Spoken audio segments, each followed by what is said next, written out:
Hello everybody, it's the Magical One here, and today we are doing another interview, and today we are talking to Weston from Arcane Anthems. How you doing? Hey, I'm doing fantastic today. It's a beautiful sunny day. We actually just had some rain a couple days ago with like thunder and lightning and stuff. So it's nice to have the sun again on my face. Well, we're talking currently at not quite opposite ends of the earth, but in terms of our locations, like it's almost 7 o'clock at night here, and it's like 10:30 in the morning for you. So Uh-huh. it's yeah. Well, so you're having a beautiful sunny day. It's currently pitch black outside for me. So always a little bit surreal. But yes, Arcane Anthems is all across the board. It's on so many social medias, and you are creating music for Dungeons and Dragons campaigns and other things as well.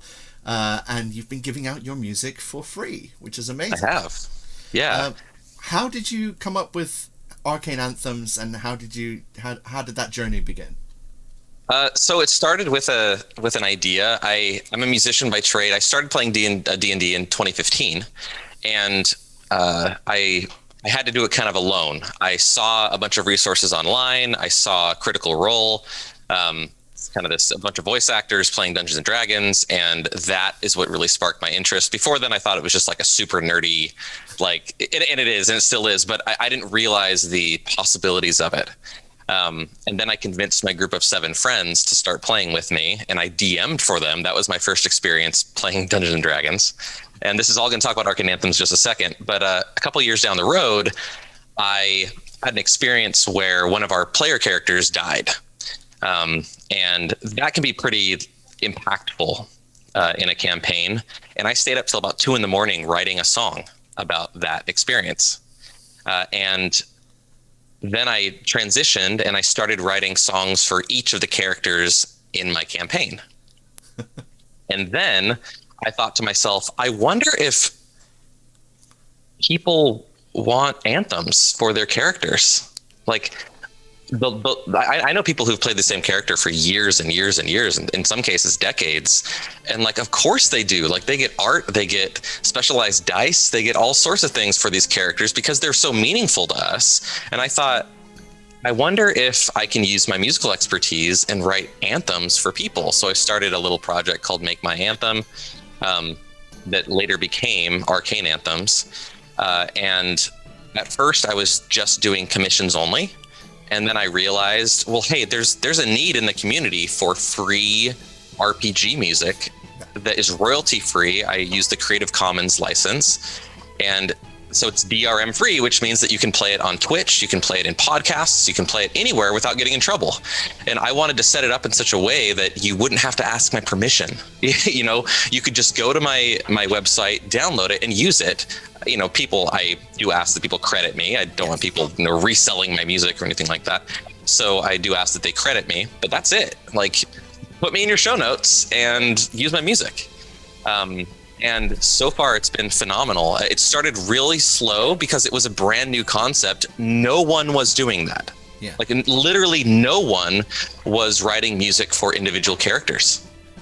And so that's how I kind of got started. So you said before this kind of kicked off and before you began your Dungeons and Dragons journey, you were a musician. So where did that come from? Was that just learning music at school, or had you progressed onto other stuff from there? Yeah, I was in choirs all through middle school and high school. And that's kind of where my musical training comes from, is just from singing. Kind of a singer by trade. I was in a rock band for 10 years as a lead singer, guitarist, songwriter. So that was kind of a huge bulk of my music learning and sound engineering learning. Learning EQs and compression and limiters and envelopes and all that stuff. And so that didn't work out. All that stuff. I spent so much time and so much energy and so much blood and so many sleepless nights trying to make music in that way happen. And we hit some level of success, but then at some point we plateaued and then started to decline. And then, I got kind of working at a big company, and and then that kind of petered away, and I kind of fell out of love with music for a little while, because I was a little bit jaded by it, all the hard work that had gone into it. So I had, at this point I have 25 years of music making under my belt.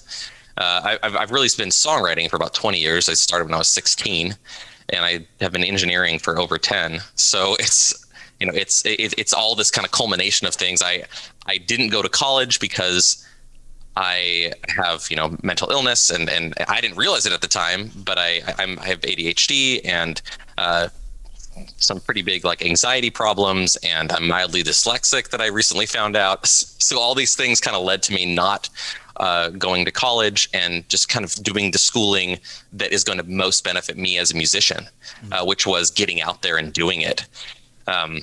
And so all those years of performance kind of added into this idea of being a performer on social media, which is where we end up now. I started on Instagram and struggled on Instagram, with Make My Anthem. And I think I worked on that platform for 2 years, trying to make connections. And I met so many amazing people who were so incredibly supportive. And after that 2-year period, I had about 600 followers. So that's a lot of work to get 600 followers. But one of the things that kept me going was this idea that it's not about followers, it's about conversion. It's about getting people on board. It's about building a community that wants to support you. So with that mindset, I then went on to TikTok, which is where I am now. And I'm able to be goofy on TikTok. I'm able to be my biggest, most outlandish self, and that platform really loves that. Yeah. I started doing parodies on TikTok of popular songs with the D&D lyrics instead, and I was able to sing again, and I kind of fell back in love with popular music because of it. I've done over 50 different parodies on TikTok now of D&D parodies of popular songs, and that led people again to what I'm really passionate about, which is the RPG music that I give out for free. So I just had to find that right marketing tool. And that's that platform that worked for me and for the type of content that I like to create. And then again, not worrying about the follower count, worrying about the conversion, worrying about it's not about how many followers you have. It's not about how much engagement you're getting. It's about who is engaging with you, and focusing on individuals and focusing on relationships. And that's kind of where I am today. Is I have over 75,000 followers on TikTok, and almost 6,000 followers on Instagram because of TikTok, and just these other platforms that are just kind of spontaneously growing because of this kind of this idea of creating what you love and finding the audience for it. Your content on TikTok is such a great display of your charisma, and you're so bombastic and approachable in it.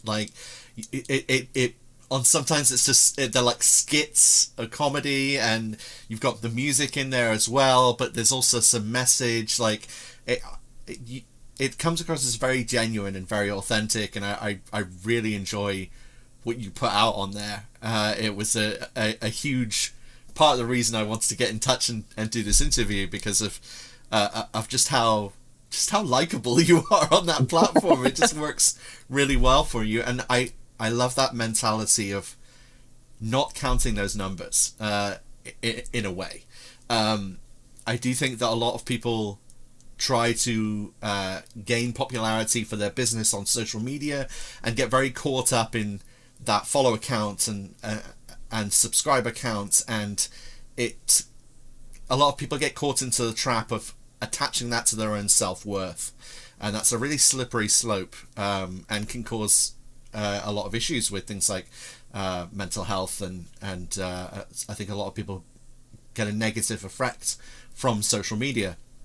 So it's good that you've got that mentality of instead looking at the end result and looking for those connections that you make with people, rather than just basing it on solidly on a follow account.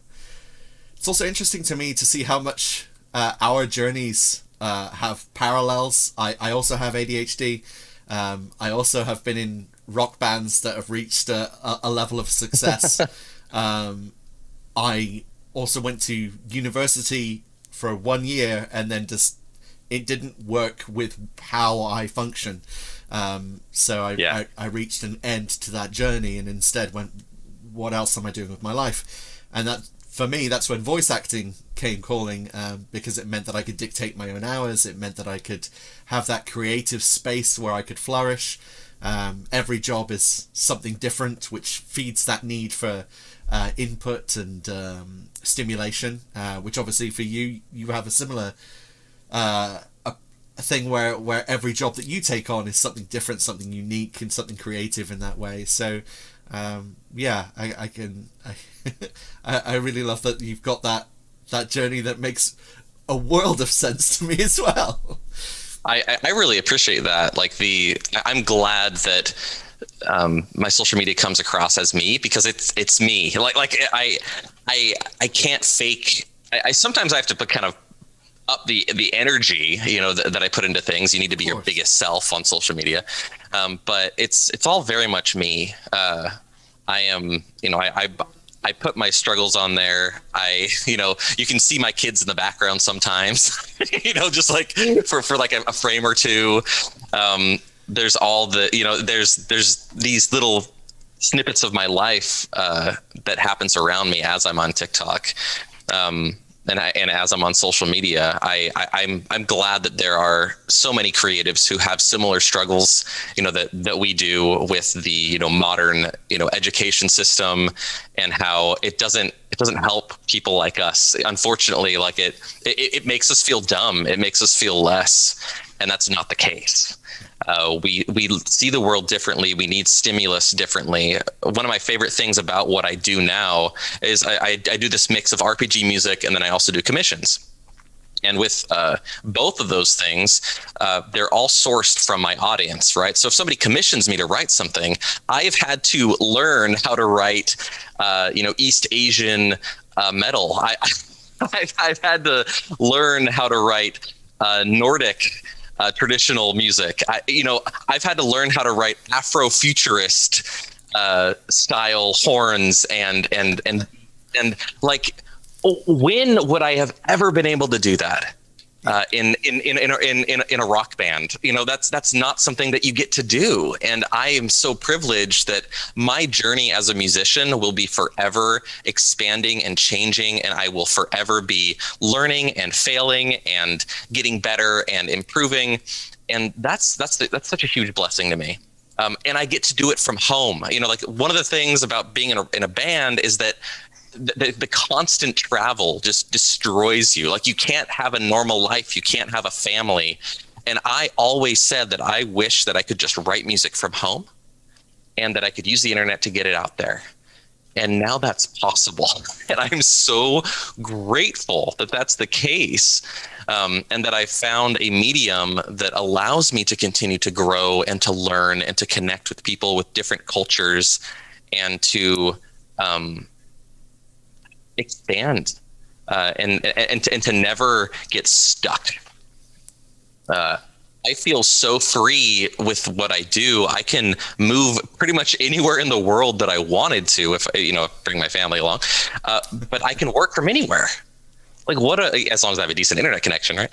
But that's so freeing to not be tied to my corporate job that was. I learned so much at, and I would not. I worked retail for about 6 years, and I worked as a software trainer, and it was like I learned so much about tech, and I'm so grateful for all the different techniques and people that I met. But I'm so glad that now I get to do something that I'm so passionate about. I feel so privileged to be able to do that, and that's why that's one of the reasons that I like to give my stuff away. It's twofold. Like, obviously, when you give something away for free, it encourages people to go check out whatever it is. Like, why not? Why wouldn't you come and listen? And then the second thing is that so it's a great marketing tool, but it also is just, it's just it's a good thing for the creative community, because then more people have access to the things that they need that will push them forward, that will enrich the content that they create. And I wanted to be one of those people who enriches other people's content. And I wanted to do it in the simplest way possible, and in the way that I would have the best impact. And for me, that's through music. It's interesting. It means that you're kind of, by your music being used in sessions, you're becoming a part of that storytelling process. You're becoming a part of the worlds that they create in a small way, by having that background, that tapestry behind them of that music on that journey. And I've hugely humbling.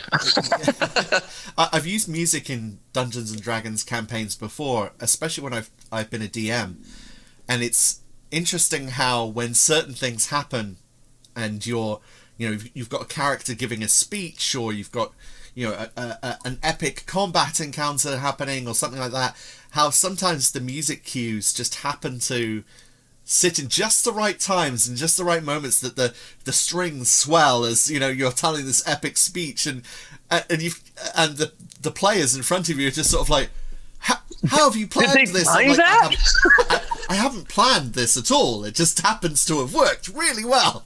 Like, you do it enough times, it just happens every now and again.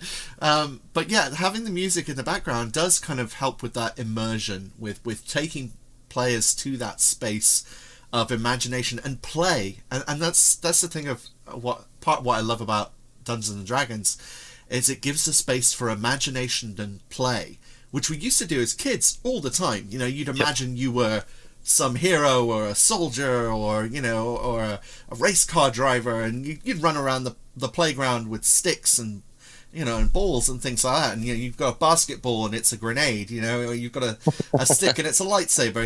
It's like we used to play like that in the space of imagination all the time. Whereas for most people as adults, if they don't have that space, I think it's a shame. A lot of people convert that space into watching a film, or maybe reading a book, and in some cases, consuming. Yeah, playing a video game or something like that, where, yeah, maybe, especially with playing a video game, you've got some active component, but you're not having to fill in the detail. It's all there for you. And instead, with things like Dungeons and Dragons, you have to provide all of the detail. You take onus on this character, or if you're D&D, if you're the Dungeon Master, you're taking onus on the world itself, which is just playing itself out, and you're just allowing your players to, here's the sandbox, go. And just that level of imagination, but not just you, a shared experience of an imaginary space with others. That's such a unique connection, which happens very rarely as adults. It's unifying is what it is. It's relationship building. It is one of the highest forms and most traditional forms of communication, which is storytelling. I mean, that whole world of telling a story is like why there's a movie industry, right? You talked about how adding music in the background deepens the experience, and it does. Like, could you imagine watching movies on like without music in the background? Like it would feel completely different. Like the having the correct music at the correct volume can add a lot to your games. Like they just can, because at least for somebody like me, who when I'm not doing anything, I get very anxious. So having some music in the background to kind of like have my brain focus on, or if I'm not busy in all the time, then I kind of have that to stay engaged. I always tell people, like, can you imagine like Star Wars without the Imperial March? Like, no, because that feeling, you just hear those notes and you have all these visuals and you have all this visceral feeling, and you're there. You hand yourself over, and then this idea of playing is so important to humanity. All mammals play, like we do. That's something that is built inside of our brains, because as we play, we expand and we grow and we become smarter. That is one of the best ways to learn, is to play together. I think it also helps with developing empathy, being able to put yourself in somebody else's shoes, to live, or even for a few moments in a crazy fantasy world. If you can put yourself in somebody else's shoes and goes, what would they do? What would they imagine is the right decision or the wrong decision? And how would those right and wrong decisions, what are the consequences of it? It's all exercising the mind of putting yourself into something that isn't you. So that when you're in real life and you see somebody who, shouts at a passerby, or, slams a door in someone's face, rather than going, that's rude to me, I hate that person, it gives you that opportunity to go, well, why would they be like that? And put yourself in their shoes of, maybe they're having a really bad day. Maybe they've received some horrible news. Maybe they just got fired. Who knows? And not that it excuses terrible behavior, but if you can understand it, maybe you can be a bit more empathetic towards it. And I think that those elements of play and imagination help develop empathy in a way that can help people solve arguments from even starting in some cases. I love that the communities that have recently been drawn to D&D are communities that in the past have been bullied and persecuted, and like those communities love Dungeons and Dragons because of the point that you're talking about, which is compassion and empathy. I love that, and as you were speaking, I was making some connections. Like, I've always loved acting, and I've always loved the idea of kind of putting on a mask and becoming somebody different. But until you said that, I realized that the real reason that while I was watching these voice actors play Dungeons and Dragons, that I wanted to do this with my friends, is that I wanted a deeper connection with people in my life. I'm not somebody who thrives on shallow connection. That's not something that feeds me. And Dungeons and Dragons provides a way to connect deeply, at least in the way that I play it. Like, there's lots of different ways to play D&D, right? But in the way that I play it, in the role play heavy focused character interaction way that I play it, you build relationships. I've said this in previous interviews, but one of my favorite moments, I was reading through Harry Potter, the first one, that I guess we've misnamed here in the United States, Harry Potter and the Philosopher's Stone, and in the United States we call it the Sorcerer's Stone. But in this book, Ron and Harry are friends right away. From the day they met on the train, they're friends. But Hermione is not friends with them. They cannot stand her. Yeah. She is insufferable until the three of them fight a troll together. And from that point on, in the book, it says there's nothing quite like making friends over fighting a troll, to paraphrase. And that's what we get to do in D&D all the time. Yeah. We fight these creatures, we go through danger, we figure things out, we celebrate with one another, and those things deepen our relationships. It's interesting when you see parties of adventurers and their different makeups from campaign to campaign in Dungeons and Dragons. And I've been in campaigns where you have like paladins who are this paragon of virtue. That everything must be lawful and right and good, and they're working alongside rogues or scum of the earth. Yeah, it's like it's just like in it for the money. If anything's not nailed down, they're going to steal it. But because what they're fighting against is something much worse. It's the undead, or it's demons, or dark forms of energy which are hell-bent on doing far worse to the human population. They put aside their differences and work together towards the goal of common good. And that's a really, it's really interesting where you can see when the campaigns dip slightly, because the rift between those kinds of characters develops more into the barroom brawl, as it were, and then worse things happen. So I love that dichotomy. That in a podcast I once played a lawful evil kobold wizard necromancer, who, and this is in a campaign that's usually for good, but because his motivations were right and lined up with the party, they worked together. Like they were able to figure things out together, and you could see this kind of character development, these good characters slowly changing this kobold who had learned that survival of the fittest was the only way to live, and by any means necessary, you have to survive.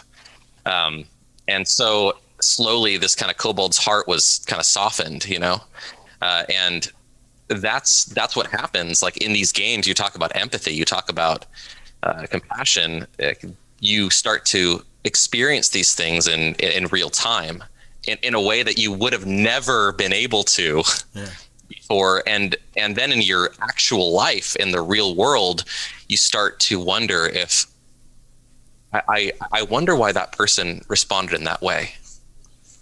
Instead of becoming angry, you become curious. Are they hiding something? Are they are they going through a bad time? Wait, they have a stain on their shirt. I wonder. You start to wonder. You become curious about the world around you.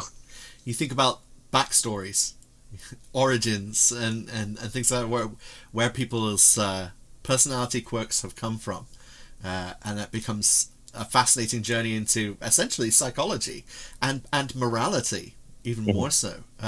The morality aspect of Dungeons and Dragons is such a huge thing. Of those, depending on the type of dungeon master you have, like I've been in situations where it's if we choose this path, this many people will die. If we choose this path, an equal amount of people are going to die, and it's just sort of like trolley problem.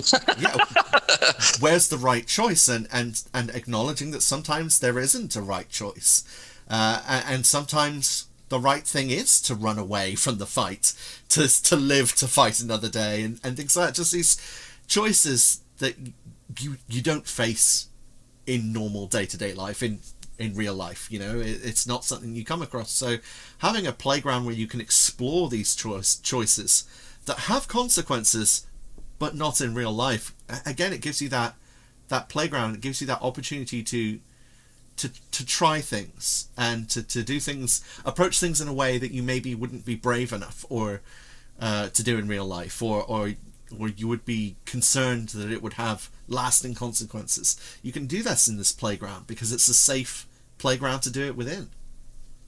It's also amazing how the feelings are real sometimes. Like you have to choose between saving this widow's only child, or allowing the society to fall because the king was doing an experiment about, like you have to make these really esoteric decisions, and you feel these very real feelings about these fictional characters.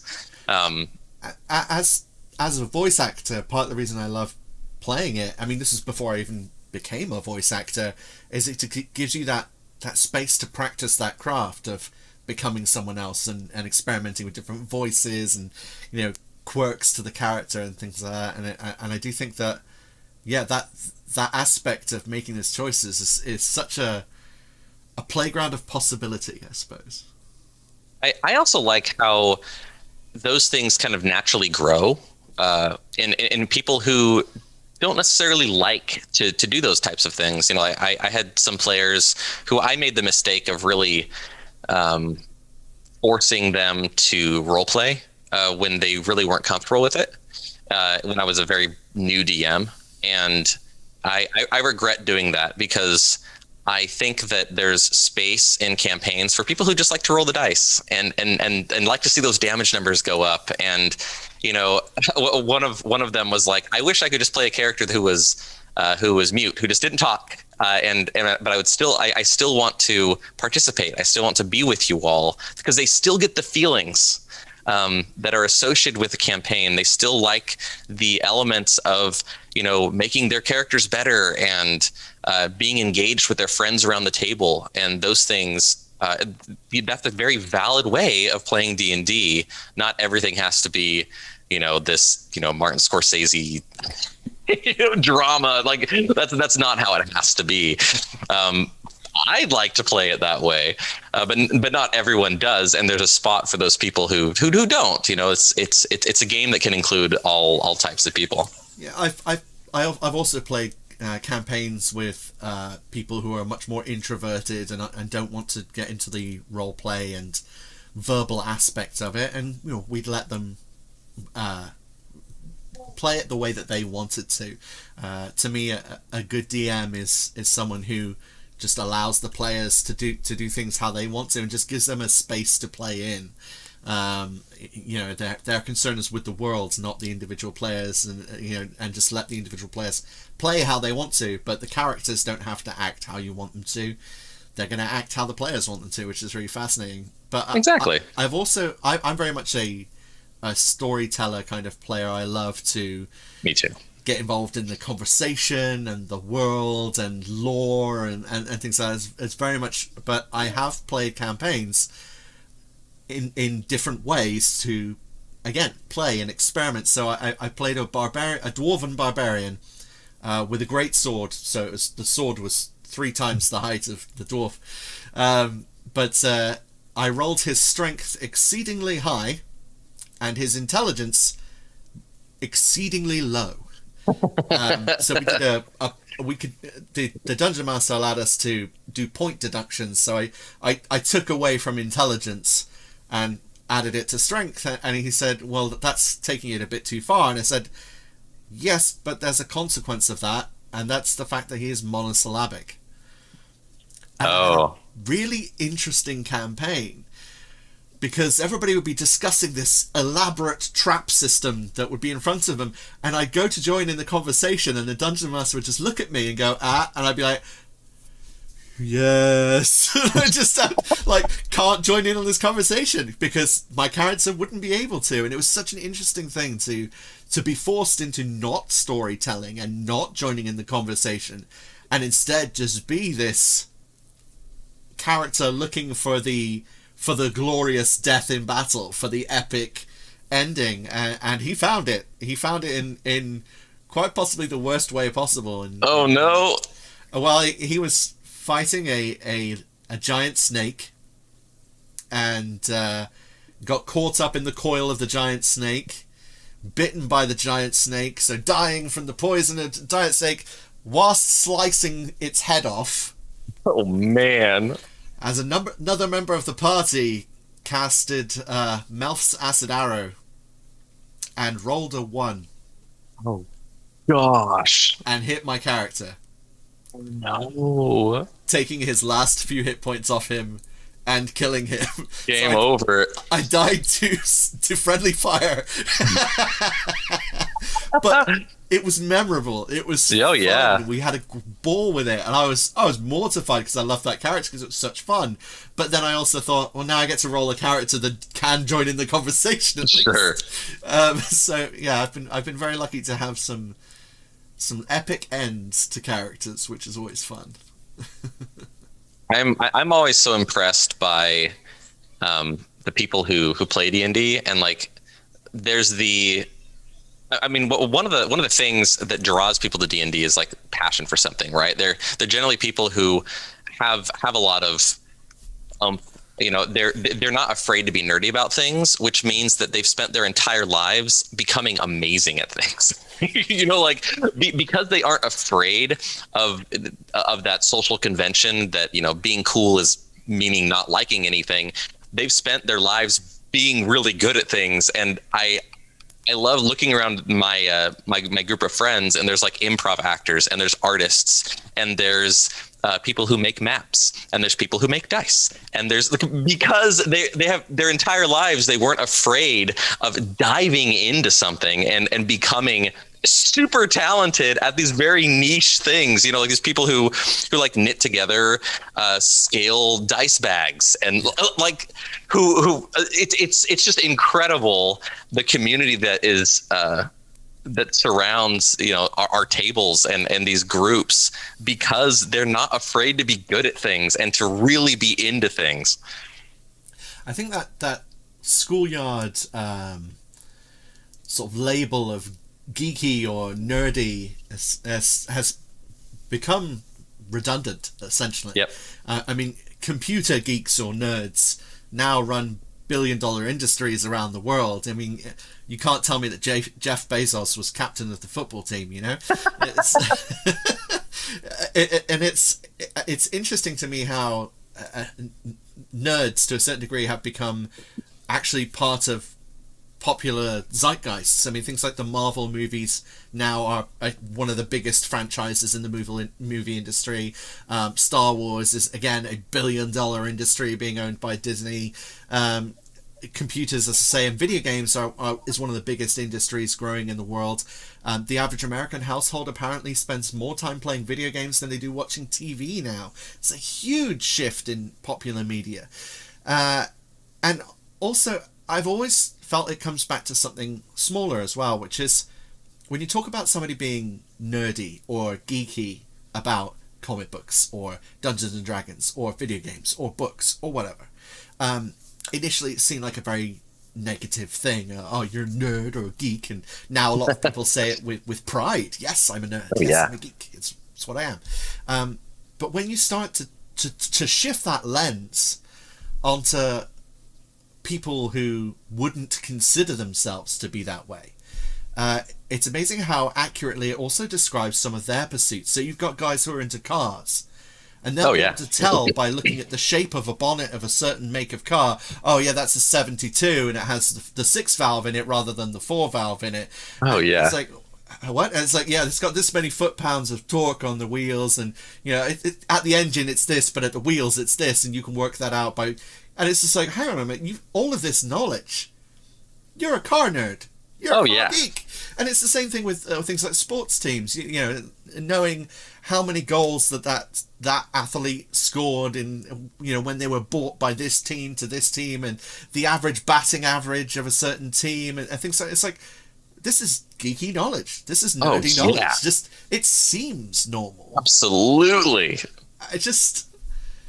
I mean, I think of like all the fantasy leagues that people have with sports, and like they know more about these dudes than than I know about most of my friends. You know, like I am just. Well, right now he's going through a divorce, so he's probably going to be pretty distracted on the field. So I'm like, wow. Like who's the nerd here? Hold on. Yeah, that's some serious metagaming there. Oh yeah. Well, it's and I'm okay with that. Like, I love that we can now call it what it is. It's like it's passion. Having knowledge about certain things and being passionate about things is good. Yeah. Like being passionate about things and loving things is good, and it makes you interesting, and it makes you who you are.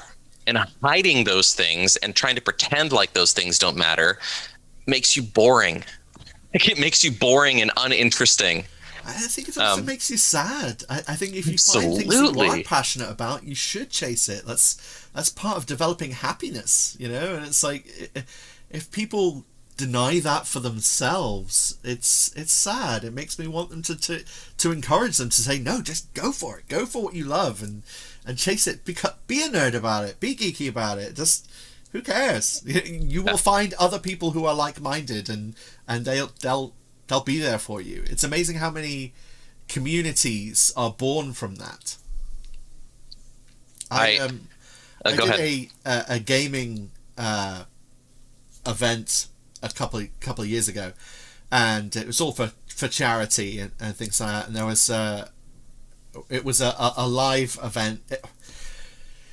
It was a Guinness World Record for playing Minecraft, which has since been beaten, so it's not a thing. But we were doing it to raise money for charity, and we had to do it in accordance with the rules, so we had to do it in a public place. So we did all that, and some parents came to the door with their kid, and they asked if they could come in, and we were like, yeah, of course you can come in. It's like, can my child come and see what you're doing? I'm like, yeah, sure. And it's like, oh, he's quite shy because he doesn't normally talk to people, and you know, he wasn't sure about what this was about, so we explained it all to him, and his parents started to get more and more interested in it, and it turns out that they'd seen it as very much a solitary hobby, you know, the typical view of the kid on their own in their room playing video games, and that's all there is to it, and that's bad, that's not socially active and things. And it's like, well, hang on a minute, there are video game conventions, there are cosplay competitions for playing your favorite, you know, making an outfit of your favorite video game character. There are multiplayer games that spawn huge communities with fans across the world, where you can meet people from any culture with a shared interest with you, and then you learn about other cultures. I know people who have taken flights to meet up with people that they regularly game with from completely different countries, just because they're passionate about the game they play. That's a huge social and cultural phenomenon, which I think, and the same is true with Dungeons and Dragons, the same is true with literary fiction and films and things like that. If they're encouraged in the right ways, I think they can be extremely healthy in terms of developing friendships and things like that. You're talking about doing Dungeons and Dragons with people online. That allows connection with people, especially with things like what's going on at the moment with, exactly, it dates this video, but global pandemic. Like, we are stuck inside.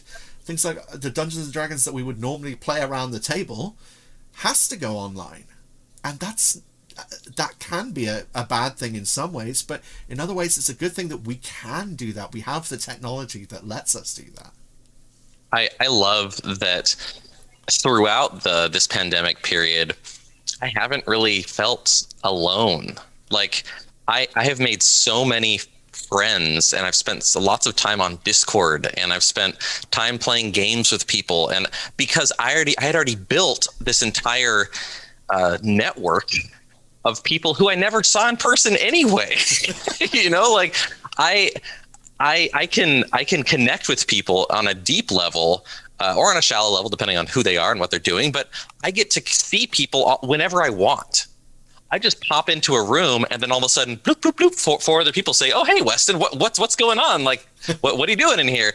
And then we just chat. Like, I can pop my Twitch stream open, and then chat pops in there, and I invite some other friends to play with me, and then we're all talking to chat, and we're playing games together.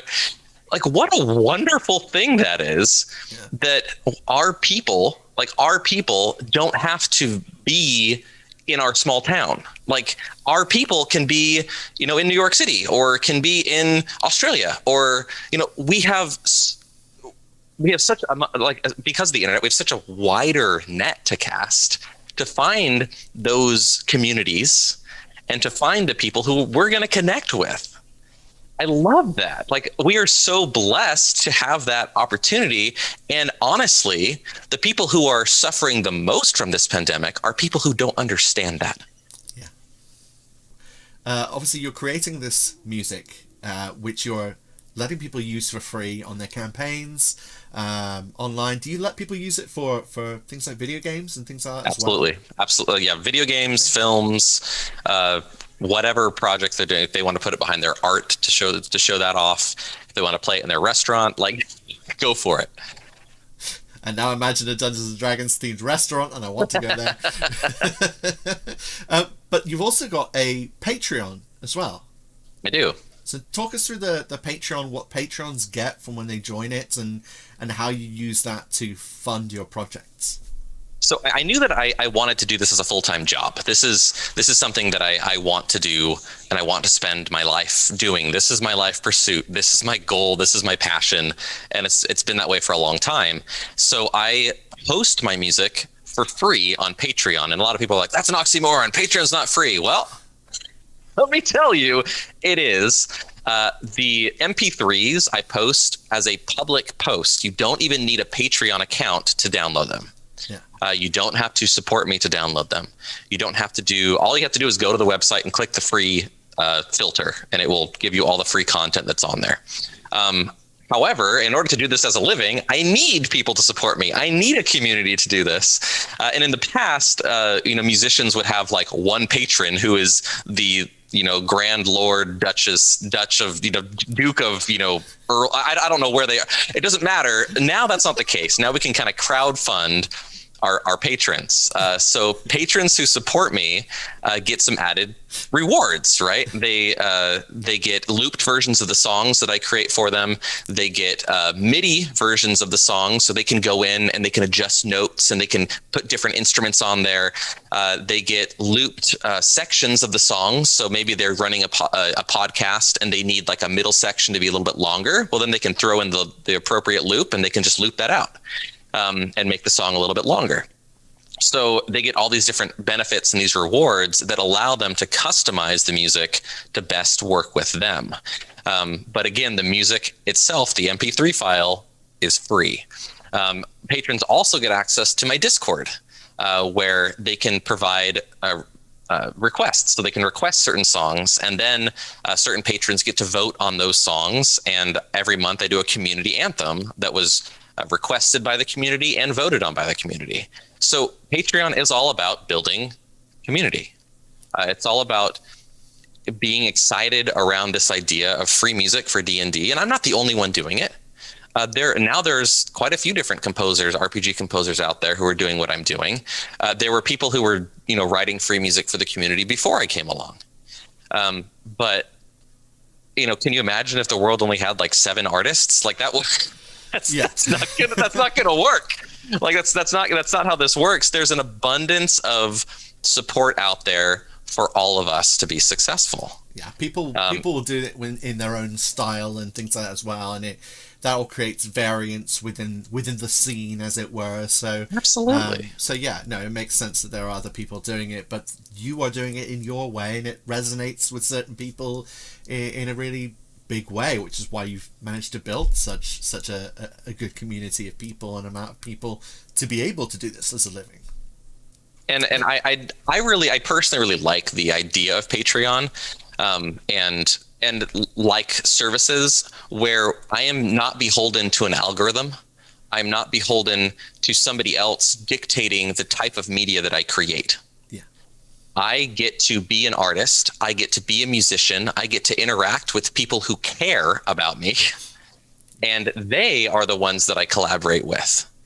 They are the relationships that I build with, instead of this esoteric, the algorithm has changed. Now I need to be doing this type of music in order to be getting this type of attention. Oh, this song just got released. I have to hurry up and release my cover of it, or else nobody's going to see it. Like, that's no way to do art.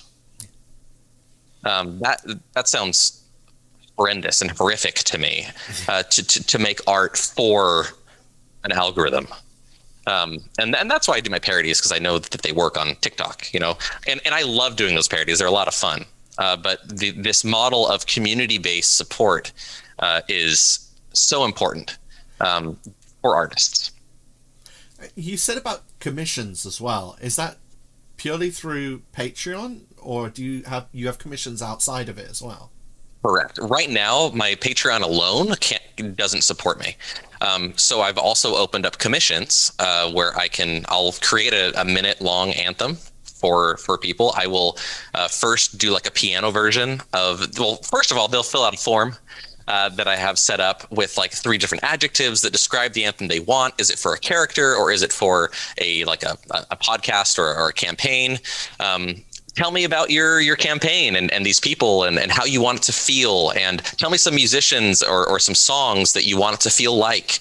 And then I'll do a bunch of research, and I'll explore different artists, and I'll listen to different music. And then I'll come back with a piano idea, and I'll send that to them. And if they like it, then great, we'll move on. If they don't like it, they'll tell me why they don't like it, and I'll recreate it. I'll create something new for them to listen to, send it off. We'll get it in feeling the right way.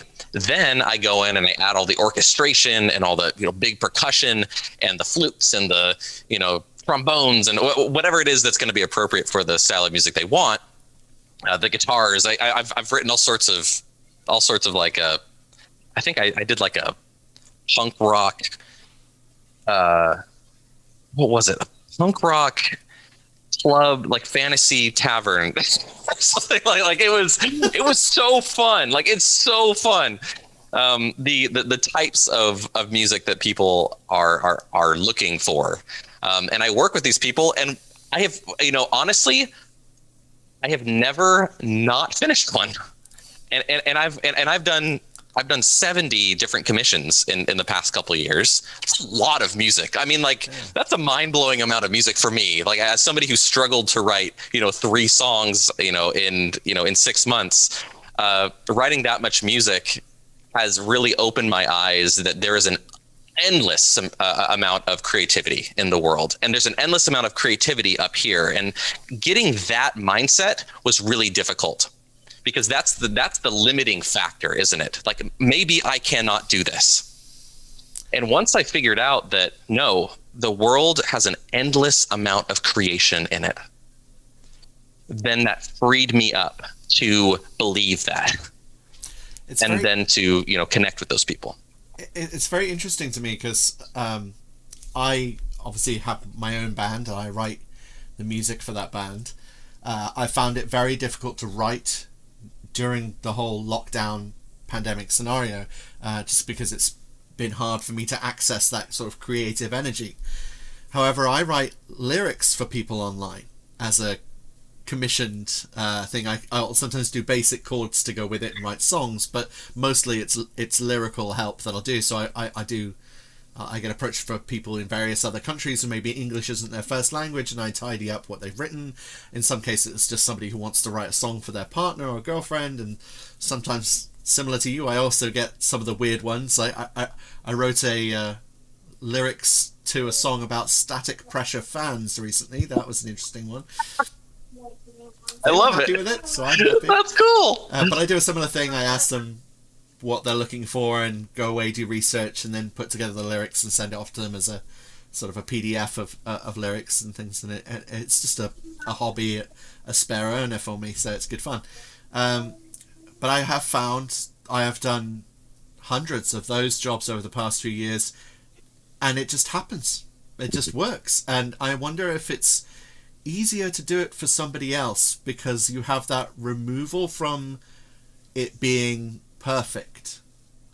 So for your own stuff, you want it to be just so. But for somebody else's, you just want it to be good. And you're more willing to just go, it sounds good, therefore it is good. Here you go. Rather than second guessing yourself and going, yeah, it's good, but could it be better? You know what I mean? It's just, you're almost more precious over your own creation than you are of a creation for somebody else, where you just want it to make them smile and be happy, and there's less pressure. I think the idea of writing something for yourself is more difficult. I mean, absolutely, yes, it is, because we know too much about ourselves. Like, it's too hard for us to throw ourselves into a genre. Like, whereas other people will be like, oh yeah, you do this. Putting a label on yourself is much more difficult because we are too intimate with ourselves. So what I found to be more helpful is to treat yourself, and this is just a mindset thing in general, but to treat yourself like you would treat somebody else, with the same compassion, with the same excitement, with the same creativity, and with the same forgiveness that, hey, this is not going to be the last thing I ever write. And once you get that mindset as like, hey, this is a stepping stone. This is not my opus. This is a stepping stone. And that is how it works, is we slowly get better and better and better at things. And every once in a while we hit those like stars and they just explode out. But we don't get to control that.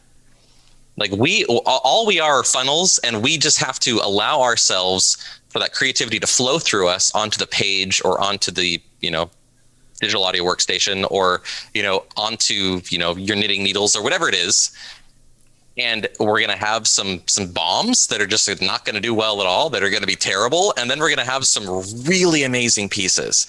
And being okay with that idea that not everything that flows out of me is going to be great.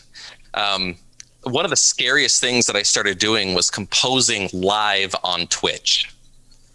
Wow. I don't know of very many musicians who do that. And I understand why, because it is the most vulnerable feeling, composing live, knowing that you're going to hit wrong notes, knowing that you're going to, this might not be the great song. Like this might be the stinker, and I'm about to show everybody that this was a piece of garbage. but having that vulnerability and letting other people who already respect you, usually, they're just my followers from TikTok, who know that I can create good things.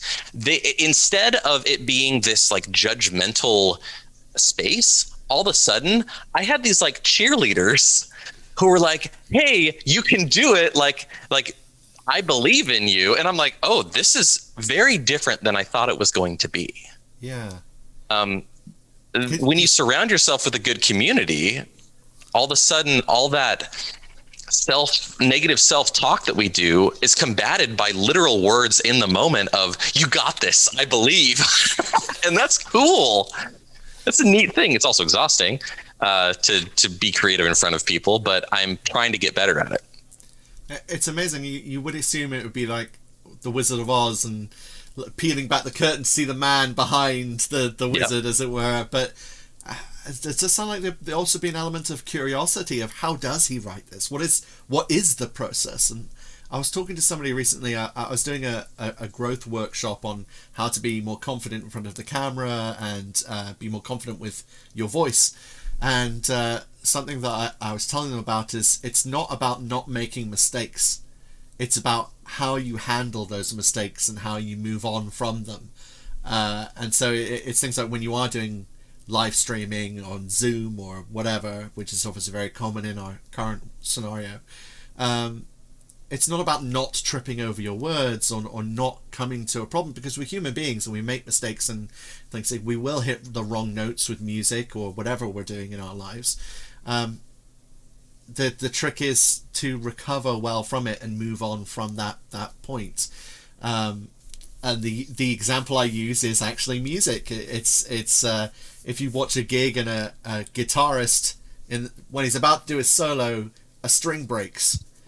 If he suddenly stopped the entire song and told the entire audience to stop what they're doing and wait whilst he restrung his guitar, he'd be an absolute diva. Oh yeah. But if he lets the band continue to play as he changes a string, tunes it up, and then goes straight into that solo, people are just like, "Wow, that was amazing. He just carried on with it. What professionals." And instead they walk away from that gig going, "Wasn't that amazing the way he changed that string?" And they're not focusing on the fact that a string broke. No. Because that's gonna happen. Mistakes happen. Instead it became a show of professionalism of how it was dealt with well. And it means that it's unique and it's memorable, and people are going to watch your live streams of the music and go, "Yeah, that mistake happened, but then he turned it into something amazing or something usable or something that worked for a certain scenario," and that recovery and that development becomes part of that tapestry. So I used to be a trainer, software trainer, and I would teach people how to make art and how to do movies and how to make music. And when I say software, that's the creative software is what I'm talking about. People would come into our store and I would teach them how to do these things. And I wasn't good at all of them. And one of the things I learned as a trainer is that the best thing you can do for the people you're teaching is to show them you're imperfect. Because then they are more at ease, then they like you more. You become more likable if you are imperfect. It's human. It's authentic. They connect with you if you're human. "Oh, I've stumbled over my words before. This person's just like me." Like, they want to be there when you are somebody they can relate to. One of the first things that I would get all the time in those situations was, "Hey, you don't understand. I'm not good at this." People would tell me that all the time. Like, "I'm not like you. I'm not good at this type of thing. This is not what I'm good at." And I'm like, "Okay, but you are good at some things. What is one thing you're good at?" And they would tell me, like, I was an architect for 40 years. "Okay, that's amazing. I can't do that." Like, that's so cool that you did that for so long and you're so good at that. Let me teach you something much easier than that, much littler than that. And because you are good at something, know that now I know that we're an amazing architect, and you are an amazing architect. And that levels the playing field, and that gets people ready to learn, and that gets people excited when you validate who they are. I don't know what that has to do with Dungeons and Dragons, but it's it's valid as far as I'm concerned. I'm somebody who's very passionate about teaching and how, like, the correct way to go about doing things. But I guess as a DM, like, people, you don't have to be a perfect dungeon master. Like, you're allowed to show off, and even the best DMs in the world who are on Twitch all the time make mistakes, and that's okay. Like, that is good. That shows the rest of us that it is possible and that we can still have a wonderful time, and the DM doesn't have to be perfect. And I think a lot of people find it daunting coming into Dungeons and Dragons if they've never played it before, because they look at all the manuals and go, how can I possibly know all of this? And it's, you don't have to know all of this. Like, you can go off book so much. But also, that's why the books are there. If you don't know, you can look it up, and that's okay. Like, to me, that's been the times where sometimes Dungeons & Dragons has been most fun, where we're checking some rules and we just get chatting about life and what we're doing, or we carry on role-playing whilst we're checking the rules, as if the conversation is happening mid-moment. And it's just... I do think there is some leeway given there, and you're right, it doesn't have to be perfect. It's collaborative storytelling. So yes. One of the things that I do in my games is, at least mentally, when I go into a game, I have a lot of anxiety issues. So as a DM, there's a lot of anxiety around that. But I think to myself, it's not up to me whether this session is good or not. It's up to me and my players whether this session is good or not. I am one of 5 or 3 or 7 or whatever it may be people writing this story right now. And if the session bombs, it's only 1/7 my fault. As players, you have the responsibility as well to roll that story forward to make it fun and interesting. I think there's also sometimes not a lot happens, especially if there's a lot of rules stuff that you need to look up during a session.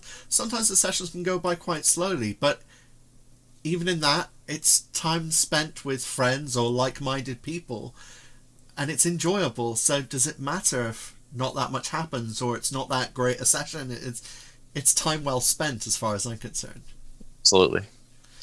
On Twitch, you said you're doing the live songwriting stuff, which is, I'm still in awe of. That's so brave, but it must be, I really want to watch one of those sessions now. But what else do you do on Twitch? What else do you stream? So I play games a lot. In the evenings, I'll play the PC version of Gloomhaven with some buddies of mine. I will play Baldur's Gate. I'll play Valorant, or I'll play Apex Legends. Or I just like to play games. That's something that I like to do. And I figured, like, why not invite people in to have fun with me while I'm playing? So I usually do that in the evenings. What I'm building up to, though, on Twitch is I want to get back into playing D&D live with people. One of the shows that I used to have that I want to bring back on my channel is called One Shot 101, where I take influencers who have never played Dungeons and Dragons and bring them in to our community and to show them that this game is for everyone. So it doesn't matter what they're, what they're known for. I want them to know that this game is for literally everybody. And when I was doing that on the on the other channel that I had it on, people who never thought that they would get into D&D after the first session, after just building their character, they were like, this is so much fun. And watching that, like, that spark in new players' eyes is so addictive.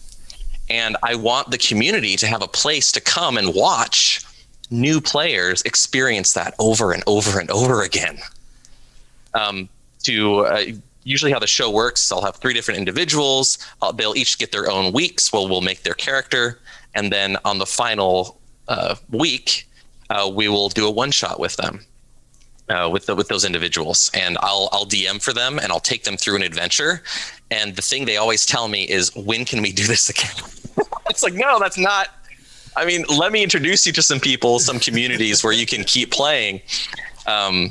But everyone knows what that feels like when you connect with a character, when you connect with the people at the table for the first time, and that whole D&D world just expands out before you. So that's the type of thing that I want to eventually do on my Twitch channel once I have enough of an audience, enough of a following there, because I want it to be worth my my guests' time. As much as I love, having a show for 2 people, I'd much rather like to expand that out and have their audience watch them, but then also have a consistent audience there for them. That's something I'm building up to. Sounds amazing. So obviously people can find you online as Arcane Anthems, all one word, on TikTok, Twitch, Instagram, YouTube, Twitter, Patreon, Twitter as well. Pretty much wherever they can find you. It's all just if you type in Arcane Anthems, followed by a social media. I don't have a Tumblr, but if you follow, type in Arcane Anthems followed by a social media, you're gonna find me.